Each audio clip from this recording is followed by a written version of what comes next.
Sports fans, welcome back to All the Math. That's all the math you need for computer science. I mean, come on. We are on episode 7 called Numbers here, and this episode is gonna crack you up, okay? Because it's gonna seem just amazingly simple when we first start. You're gonna be like, huh? This is a college class? It's gonna seem insultingly basic. And yet, there's gonna be a point or two when you are going to be understanding everything, and this is going to be like stuff that you've known since before you could read, literally, and then suddenly, without warning, all the rails are going to come off. And you're going to be like, wait, what? What? Rewind the tape? Did he say that? That must have been a mistake. And then you'll go on and realize it's not a mistake. And that's because we're going to do some rewiring of your brain in this unit, to be honest. Your brain is a mess. Your brain has a bunch of stuff in it that you've learned since childhood, and that stuff is a combination of two different things. And what we have to do is we have to weed out the bad stuff. Here's the combination of things that's in your mind. You've got a bunch of stuff in your mind about numbers, and then you got a bunch of stuff in your mind about base 10 numbers. And those two things are inextricably linked, although we're going to extract them, right? They are tangled up in your mind. You've got so many different things that have to do not with numbers per se, but which has to do with base 10 representations of your numbers. And what we're going to do basically in this lesson, in this whole episode, is we're going to weed out the bad stuff. We're going to help you break those bad habits so you can see numbers how they really are, okay? As Yoda would say, you must unlearn what you have learned, okay? And that's what we're basically going to be doing in this unit, is getting rid of the stuff in your brain that shouldn't be there, right? Let me just take a note to start off about the word decimal, first of all. I'm going to be using the word decimal and talk about decimal numbers. Now, normally when people hear the word decimal number, they immediately think of something like a number with a decimal point in it, right? They say, 3.496, that's a decimal number because it has a decimal point as opposed to an integer, okay? That's not what we mean in this lesson when we talk about decimal numbers. When I say decimal, what I mean is a base 10 number. And if you don't know what a base is, we'll cover that. But essentially what that means is a string of digits that is expressing a number, and those digits should be interpreted as powers of 10. That's what we mean by a decimal number. And when we talk about an octal number or a binary number or a hexadecimal number, all we mean is a string of digits that is expressing a quantity in some other base, right? It's really actually a misnomer. They shouldn't be called decimal numbers and hexadecimal numbers because a number itself is not intrinsically decimal or hexadecimal or anything else. A number is simply an amount or a quantity, right? And that's actually where we're going to start right now, is talking about what a number is and what a number is not. So I've entitled this first segment, What is a Number? Which again sounds like about the most basic thing you could ever have in a math class, let alone a college math class. But I'm going to tell you what it is and what it is not. A number is a quantity or an amount. That's what we mean by a number. It's an amount of things. It is a quantitative value, okay?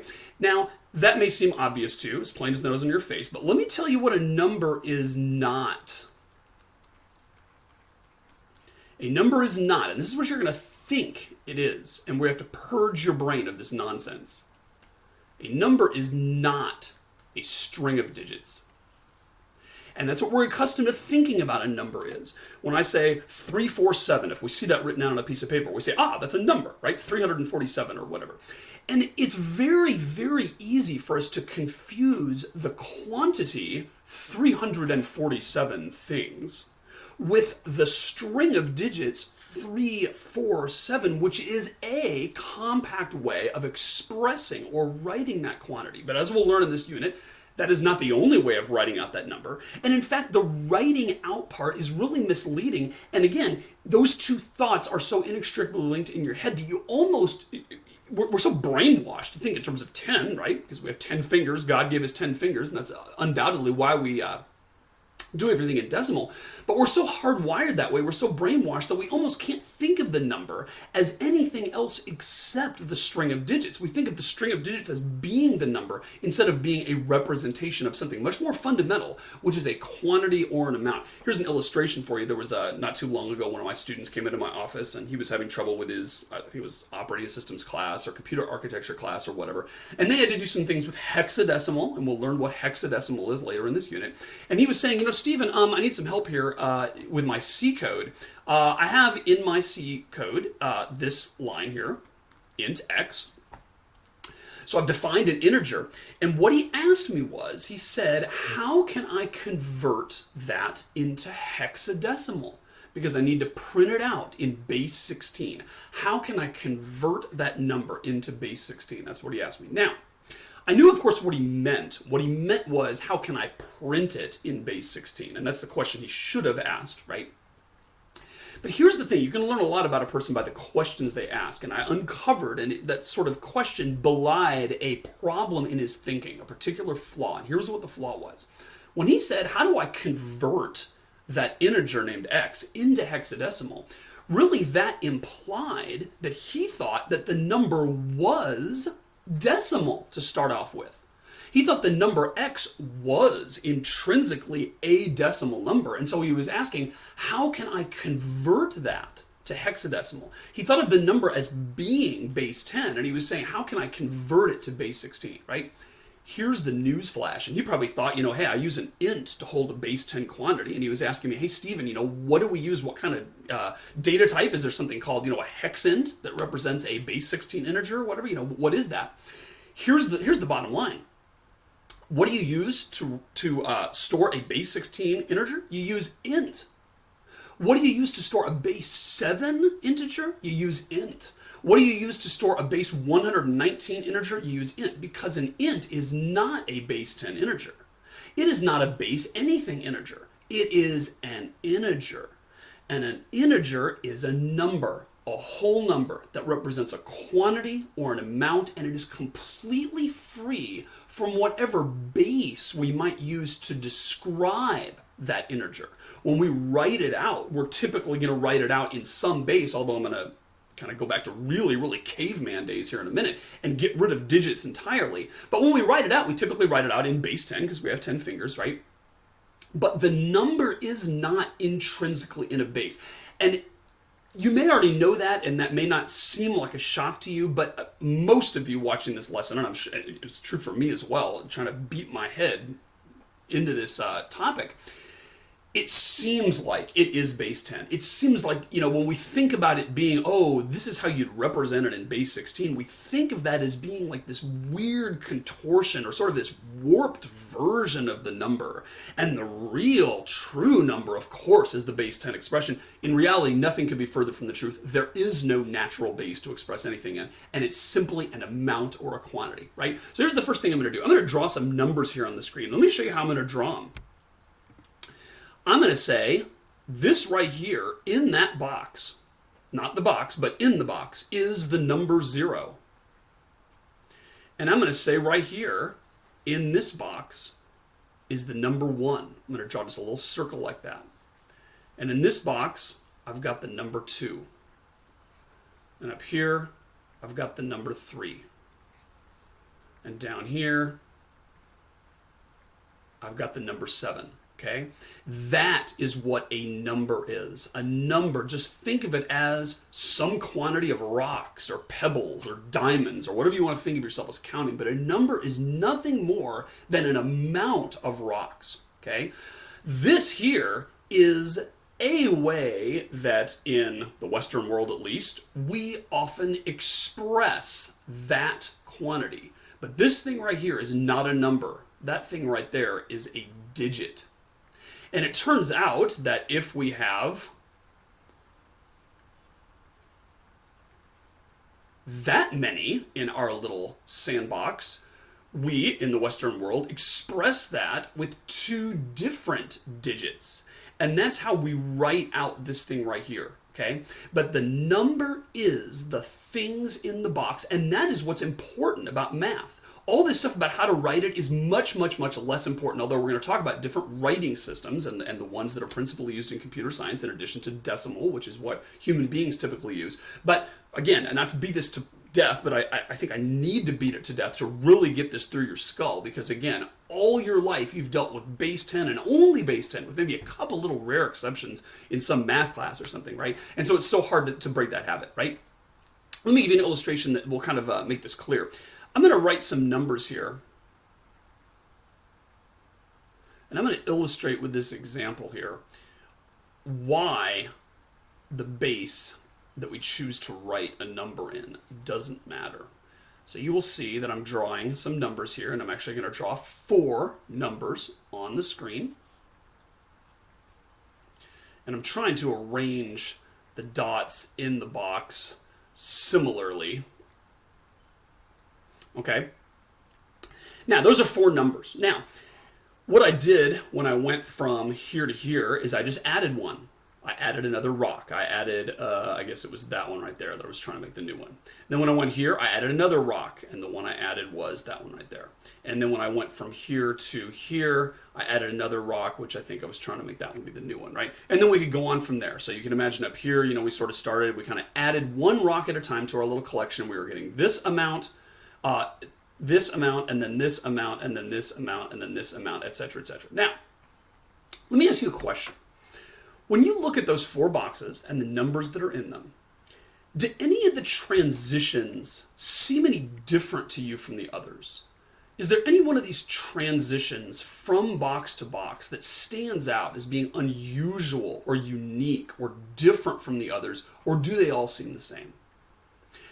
I think you'll agree with me if you think it through that all those transitions are in fact the same. Every one simply involves adding one. And then to get the next number, we simply add one. And to get the next number, we simply add one. That's all those transitions are. Now, you might say, okay, duh, why are you telling me this? Again, this is something that seems so incredibly basic, that why is it even worth saying? Here's why it's worth saying. Because if you expressed this box as that symbol, and you expressed the number of things in that box as that symbol, and you expressed the number of things in that box that way, and the number of things in that box that way, and kept going like that. If you expressed them like that, and you thought of these things in red as real things, you might be tempted to say, when you go from here to here, that's not really that big a deal. And when you go from here to here, that's not really that big a deal.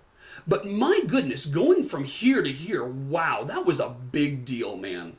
Something deep and profound happened on that transition that was different from all the others, because we went from only using one symbol to suddenly having to use 2. We are now using pairs of symbols to represent all the boxes after this one, whereas before here we were content with one symbol. There must be some deep, significant effect that happened on that transition. And what I want you to understand is that that is an illusion. There is nothing different that happened going from here to here that didn't also come on the other ones.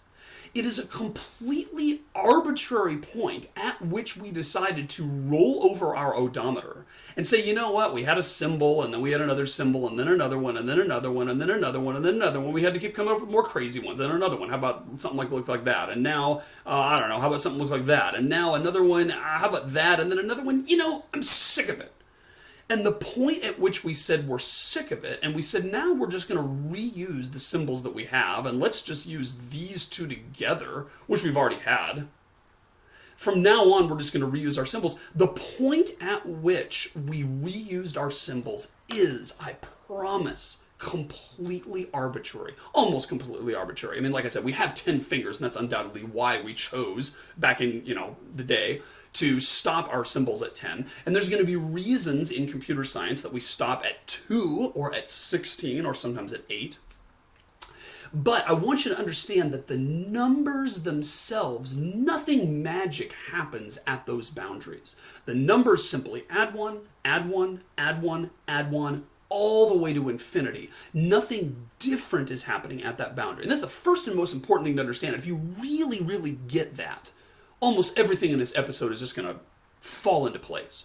That's the one stumbling block where we just can't get over thinking that something magic has got to happen at 10, when in reality that's an arbitrary number. Okay, let me kind of finish this up by giving you some things that have to do with numbers, right? So there are some concepts, many concepts, things that have to do with numbers, not strings of digits, mind you, not representations of numbers, but numbers. Here's one.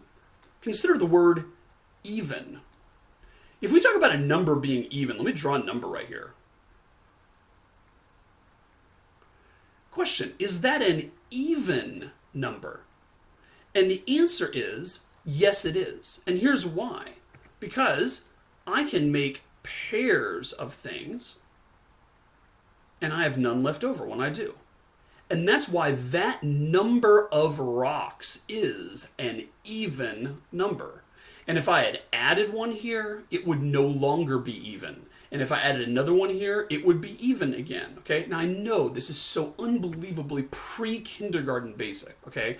But the key thing to understand is that it's not because the digits are even, or because the last digit is even, or because there's any trick we know for looking at a large number written out in decimal form and figuring out that it's even. None of those things make it even. What makes the number even is the fact that you can divide it into pairs and don't have anything left over. That is a number concept, not a string of digits concept. Okay? Here's the next one. What if I talk about greater than? I'm going to make a number here. I'm going to make a number here. And I'm going to say, is it true that this number A is greater than the number B? And the answer is yes. And the reason is, if I pair these up, 1 for 1, 1 for 1, 1 for 1, I run out of rocks in the B box before I run out of rocks in the A box.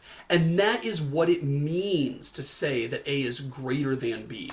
Greater than is a number concept. It is not a base concept. Now I know we know these tricks. If I give you a number written out in decimal form, and I give you another number written out in decimal form, and I ask you if one of them is greater than the other, we all know how to do it, right? If one of the numbers is negative and the other one is not, the positive one is greater.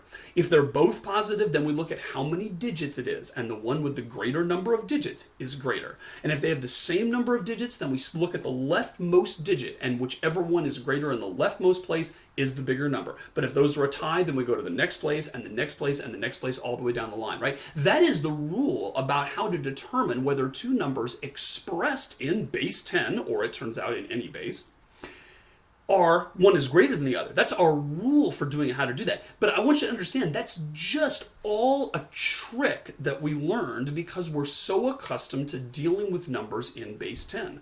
Really, greater than doesn't have anything to do with any of these rules between which symbol is greater than another or how many decimal places there are, any of that kind of stuff. What matters is how many rocks are in each box, and whichever box has the most rocks is greater. Okay? Here's another one. What if I asked you, is a number prime or not? I'm going to draw one here. Is that number prime? And the answer is yes, it is. And why is that? Because there's no number in which we can take out that many and end up even, right? If I try to take 2's out of this thing, it doesn't end up even. If I switch gears and say, well, what about 3's? Can I take groups of 3 out of this thing? It doesn't come out even. If I say, well, let's take out groups of 4 out of this thing, it doesn't come out even. And if I take groups of 5 out of this thing, it doesn't come out even. And no matter what number I try to take out of this thing, none of them comes out even. Therefore, we say it is prime. Prime is a number thing. A number is prime or not a string of digits. String of digits is just a way to print a number. Now, here's something that is a digit thing, right? What if I asked you, is a certain number a 2-digit number? Now, let me draw one here. And I said, is that number right there a 2-digit number? And I'm here to tell you that the answer to that is don't know. Don't know unless you tell me what the base is. If I were to express the contents of this box in base 10, I would express it with one digit. Therefore, it is not a two-digit number.